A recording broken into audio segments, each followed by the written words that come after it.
Hi everyone, I'm News Channel 5's Chris Conti. Thanks for joining us here on OpenLine, where we are continuing our conversation and this dialogue about suicide and teen suicide.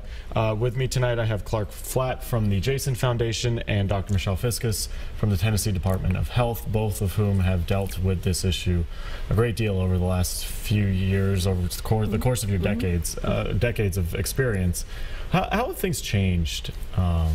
You know, since you first started practicing medicine? I've seen a lot of changes in almost 20 years of practice, from going from a practice where we didn't really talk about it a whole lot and certainly didn't screen all comers for it, to really moving into a much more proactive type of practice where we screen. The recommendation is to screen every child from the age of 9 for behavioral health concerns, for suicidal ideation, for drug use starting at the age of 11. Those are American Academy of Pediatrics recommendations. And in doing those screenings, we can often uncover some thoughts that maybe the parents aren't aware of, and then begin to open those dialogues with families. So I feel like we're becoming much more proactive. We still obviously have a long way to go, given that the rate of suicide in Tennessee continues to climb, especially in our young people. Clark, let me ask you just for a moment here. Tell people a little bit about your organization and how you guys were founded, how you came to be. Well, we were founded on July the 16th, 1997. I lost my youngest son, Jason, to suicide. He was 16 years old. Really, the organization was a result of a friend who kept trying to get me to find out, to understand what happened to Jason. And at that point, I would just say he took his life. That's what happened to Jason.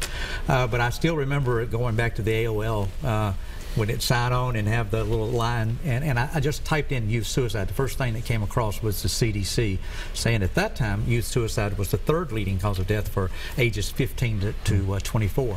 That's when we decided to do something, Jason, myself, the family, and some close friends, that once we saw the magnitude, the 3rd leading cause of death at that time, yet no one had ever had a seminar or a training about, for us as parents to understand that this was the 3rd most likely thing to take my son's life, and was the thing that took his life. So we started the Jason Foundation in October of '97, and today we operate, and as an educational force, we don't do counseling. We provide the trainings for young people, school curriculums. Our teacher education is our big one. We trained about 154,000 teachers last year nationwide. We have 93 offices across the country now. But education is our part. I really believe that, and once we do that, we have to have the people that's the resource. Just to identify someone, I got to testify in front of Indian Health Services a while back. To identify the people that are needing the help is not the difficult part. It's then being able to have the resources to help those individuals. And that's why this partnership of public health, mental health, and schools is very important. And I guess in that respect, we have Denise, who's on line 4. Denise, I understand you're asking, or you're curious about some help for an adult child, someone maybe who's over 18. Yes, that's correct. Okay, and what's going on? Well, how do you get help for if they're over 18 and they're technically an adult, but they're still on your insurance, and they don't want to get help, but you know that they need it? How do you, I mean, he's okay to go to his primary care doctor, but other than that, he doesn't want to go beyond that. He thinks there's a stigma tied to therapy, to psychologists, psychiatrists, and he won't go any further than that. So he's on a medication that the primary care doctor is giving him, but we don't feel that it's really, it's helped some, but we feel like he really needs to be diagnosed further, but we can't make him go. So how do you handle those types of situations? So basically you just are you need to get more help, or at least try to convince her son that he needs some more help than he's getting right now. So, I mean, at least in this case, it sounds like there's a parent here who is at least seeing some signs that something is wrong. Yeah, the struggle is, in the state of Tennessee, it's 16, that you can't require a young person to go to a psychiatric hospital without their consent. That's a call we get way too often, where there's a person or a young person, 18, or and will not go to get help. And really, at this point, you can't make someone to go. You can encourage them. You can try to take away some of the stigmas. Regretfully, if it gets down to a point, in our opinion, if it gets down to a point of where it's going to save that young person's life, if they're 20, 21, or 22, you still have to sometimes get a mobile crisis unit to come in and take control of it. That's a hard call to make if somebody is threatening to harm themselves but won't go get the help. But if they're an adult under law, it's awfully tough to make them go. Yeah, and again, just another facet of this that makes it so difficult to deal with. Right? And as a parent in a home, if that adult child is living in the home, there are some things that parent can do to help protect, as far as if there are weapons in the home. Let's make sure that those are secured and locked away somewhere, so that an impulse that a weapon isn't going to be used. We know that the most likely thing to cause a suicide, the thing that things go for are weapons in almost all cases of suicide. So that's a very important thing that maybe she could help with. Sitting him down and just talking, face to face. Hey, I love you. I'm concerned about this. I don't want to lose you. What can we do to get you feeling better? Because I know that you don't feel well, and you probably don't want to stay not feeling well. So what can we do together? Finding maybe a trusted friend of that adult child as well, who maybe can help in a little bit of an intervention. And then sometimes thinking outside the box a little bit about treatment. Maybe we won't go to a psychiatrist or a psychologist, but maybe we'll go to a pastor or some kind of a support group, or even sometimes a neurologist can treat psychiatric conditions. And so sometimes you have other options. I believe we have Tony is on line 3. Tony, go ahead. Yeah. Yes, I used to be a soldier involved with the military to a great extent in Iraq and different places, and I've got some pretty good insight on things. I struggled with PTSD and suicide for years, and I don't think we need to underestimate the power of spiritual help. The biggest thing that helped me, and I tried everything, was turning to God and understanding the value of life. And that was the only thing that really worked for me, was to understand that I need to appreciate the life that's been given to me.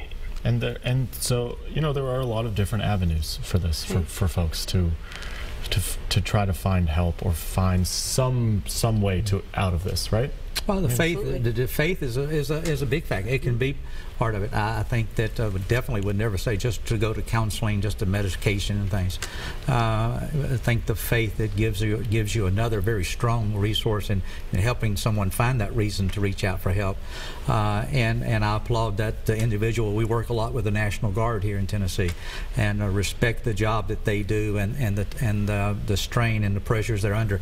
So if the faith is very much can be a part of that resource. We do want to remind people that if they would like to join the conversation, the number is 615-737-PLUS.